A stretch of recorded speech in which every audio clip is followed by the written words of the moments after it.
यामध्ये सगळ्यात महत्त्वाचं म्हणजे एक सुरुवातीलाच मी सांगू इच्छितो की आपल्या सरकारने छत्रपती शिवाजी महाराजांच्या जीवनावरचा इतिहास आणि मराठ्यांचा इतिहास आणि साम्राज्य हे पूर्वी CBSE मध्ये फक्त 1.5 पानाचा परिच्छेद होता, पण दादा भुसे यांनी 8 मे 2025 रोजी केंद्रीय शिक्षण मंत्री धर्मेंद्र प्रधानजी यांच्याबरोबर चर्चा केली आणि आता 8वीच्या पुस्तकामध्ये 21 पानांचा पूर्ण छत्रपती शिवाजी महाराजांचा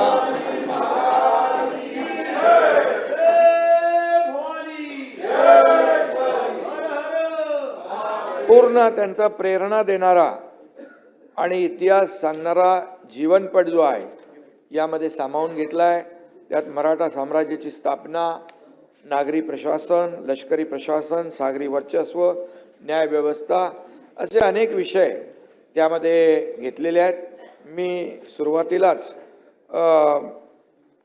दादा भुसे यांचं तर अभिनंदन शिक्षण मंत्री म्हणून करतोच आहे, त्याचबरोबर धर्मेंद्र प्रधान मंत्री, शिक्षण मंत्री आणि देशाचे आदरणीय प्रधानमंत्री नरेंद्र मोदीजी यांचे मनापासून मी अभिनंदन करतो की छत्रपती शिवाजी महाराजांच्या इतिहासाला त्यांनी प्राधान्य दिलं आणि छत्रपती शिवाजी महाराजांच्या समोर आपण ठेवून महाराष्ट्राचा आराध्य दैवत म्हणून कारभार करतो, त्याला एक मोठा न्याय मिळालेला आहे आणि यासाठी मी त्यांचं मनापासून अभिनंदन करतो। या पुस्तकामध्ये हे पुस्तक सगळ्यांना द्या तुम्ही, आपल्या सदस्यांना। महाराष्ट्रातील सर्व बातम्यांचे विश्वासार्ह व्यासपीठ, सकाळच्या सर्व सोशल मीडिया प्लॅटफॉर्मला लाईक, फॉलो आणि सबस्क्राईब करा। तसंच सर्व नोटिफिकेशनसाठी बेल आयकॉन प्रेस करायला विसरू नका।